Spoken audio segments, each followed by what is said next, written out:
Assalamualaikum warahmatullahi wabarakatuh dan salam sejahtera.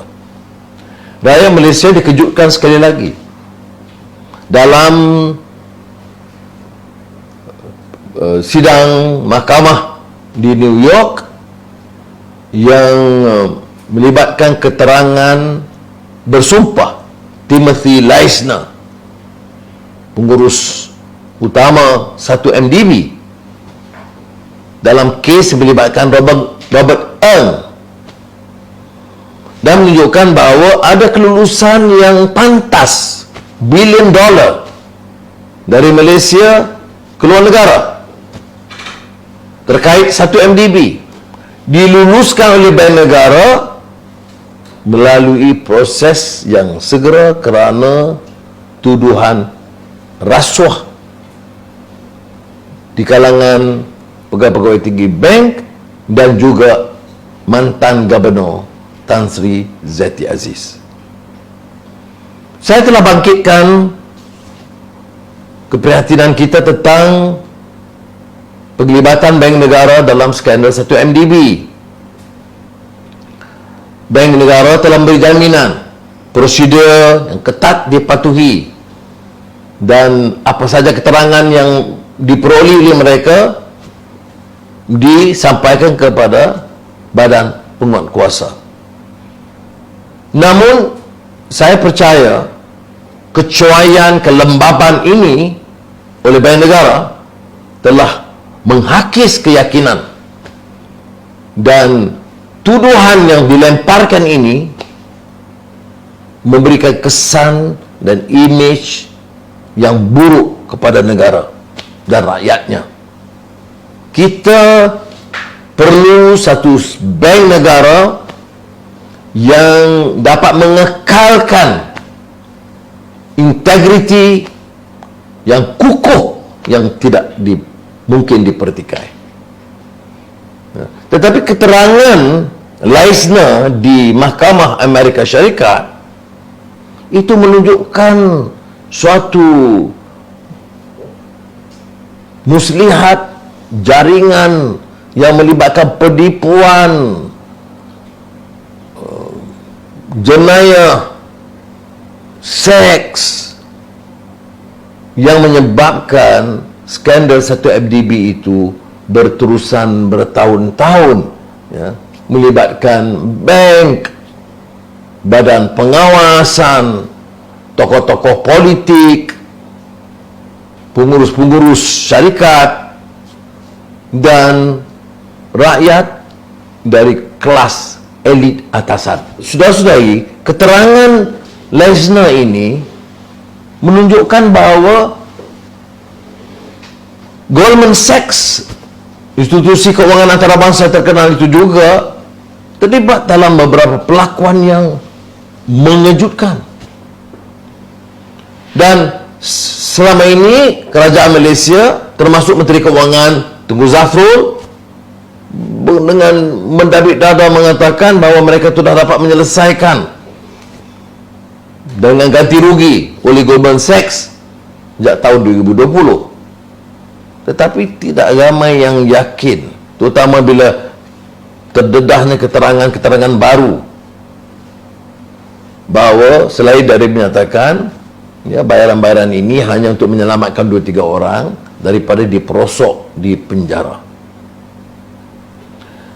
Saudara mungkin ingat, isu 1MDB ini pertama kali saya lontarkan secara terbuka di Parlimen pada 18 Oktober 2010 dengan angkuh dan takabur pimpinan pada ketika itu, bukan sahaja mengenepikan tapi mengutuk saya dan mula merencana tindakan-tindakan kejam ke atas saya dan siapa saja yang dijorakan.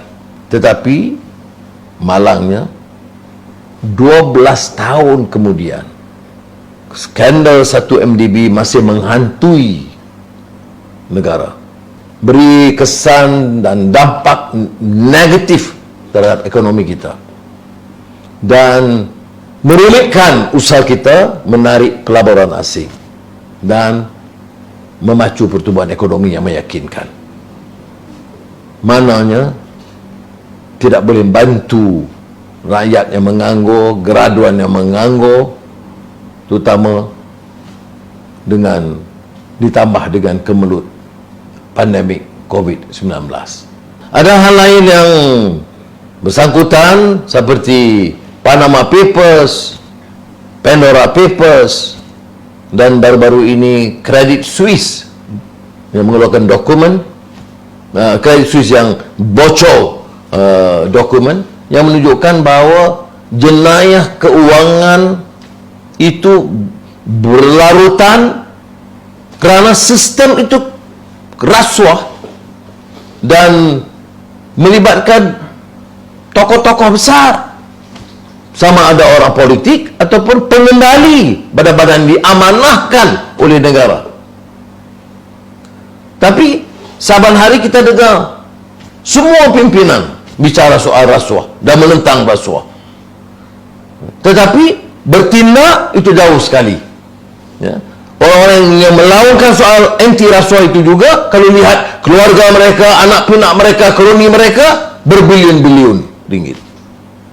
Dan boleh demikian, suaranya lantang, tindakan tak seberapa. Kalau ada pun kepada yang kecil atau yang sederhana. Sebab itu saya masih ingat umpamanya pada tahun 1997 bila kita ada usaha mengukuhkan Akta Pencegahan Rasuah, masa itu Biro Badan Pencegahan Rasuah selaku pemangku Perdana Menteri, sebahagian daripada anggota jemaah menteri pada ketika itu memang tidak menyenanginya kerana mereka merasakan akta BPR dan sekarang SPRM itu akan memantau dan mungkin mengambil tindakan ke atas mereka. Sebab itulah badan penguat kuasa keseluruhannya harus punyai tekad yang lebih tegas untuk membawa kalangan yang bersalah mengikut proses hukum, dan tidak boleh hanya mengambil satu kes sederhana yang kecil atau sederhana untuk menutupkan rasuah yang sekarang sudah menjalar meluas sebagai satu sistem.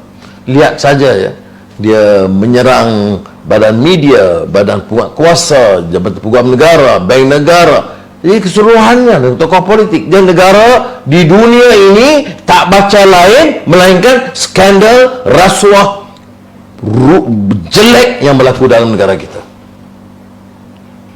Itulah sebabnya mengapa kita merasakan perlu ada tindakan yang tegas, ada kesungguhan dan pimpinan yang wibawa yang menentang rasuah. Kerana orang-orang rasuah dan kelompok-kelompok kaya ini, dia punya kekuatan, boleh mempengaruhi media, mempengaruhi parti politik, boleh mendukung kalangan yang lebih lunak dengan mereka, dan tidak terhadap golongan yang punya keberanian dan tekad bersungguh-sungguh untuk menyelamatkan negara dan membersihkan negara dari rasuah. Sebab itu minggu depan insya-Allah saya akan mendesak Yang di-Pertua Dewan Rakyat untuk memberi ruang kepada ahli-ahli parlimen bahas kes 1 MDB dan yang terkait termasuk Bank Negara Malaysia, SPRM, polis, kerana sepanjang 12 tahun ini apa liputan mereka dan mengapa penyelesaian yang dibuat secara segera dengan Goldman Sachs itu tidak diberi penjelasan secara terbuka kepada rakyat.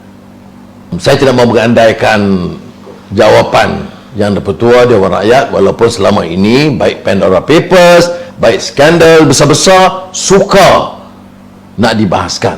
Tapi kalau ada soal jalan raya di Perempatan Pauh ataupun di Port Dickson, itu mungkin dibenarkan. Jadi saya tunggu jawapan speaker bila saya kemukakan nanti.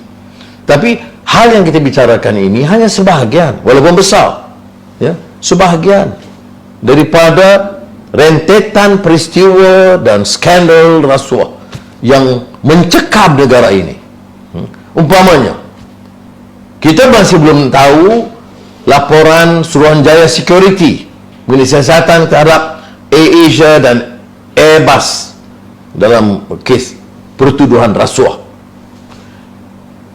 Kita belum dapat penjelasan mengapa AirAsia mendapat pinjaman 500 juta ringgit, 80% jaminan kerajaan, dana jamin nasional berhad, walaupun statusnya itu PN17. PN17 itu yang ke atas AirAsia pada Januari 13, hari bulan Januari itu memberi gambaran seolah-olah keadaan syarikat itu sudah gawat, hampir muflis. Masih belum ada jawapan. Kemudian baru-baru ini bangkit pula pinjaman untuk projek besar, raksasa oleh kerajaan negeri Sabah, Sabah State Carbon Credit Scheme, 80 bilion dolar Amerika, 320 bilion ringgit diluluskan, mau ditandatangani. Nasib baik pegawai negara di Sabah menolak kerana pembentukan dan perjanjian syarikat itu tidak adil dan kaedah-kaedah peruntukan perjanjian itu tidak menusabah dan memerlukan satu kajian lebih mendalam dan teliti. Bayangkan, kerajaan negeri cepat mau tanda tangani walaupun ada kelemahan-kelemahan besar ini. Kita lihat lagi kes 5G DNB yang kita bangkitkan.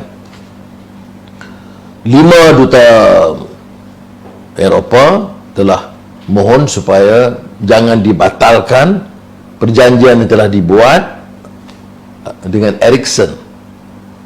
Itu kalau keputusan itu keputusan yang telus, harus dijelaskan apa alasannya, berapa ganti ruginya.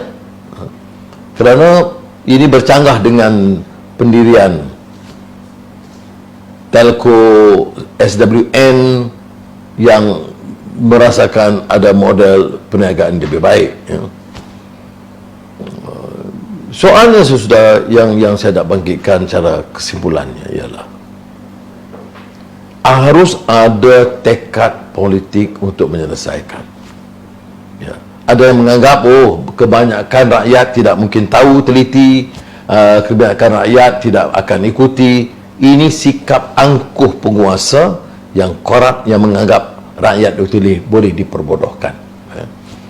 Kerana cerita YMDB ini pelbagai, rugi berjudi di Caesars Palace pun ada, beri intan berlian kepada model Australia pun ada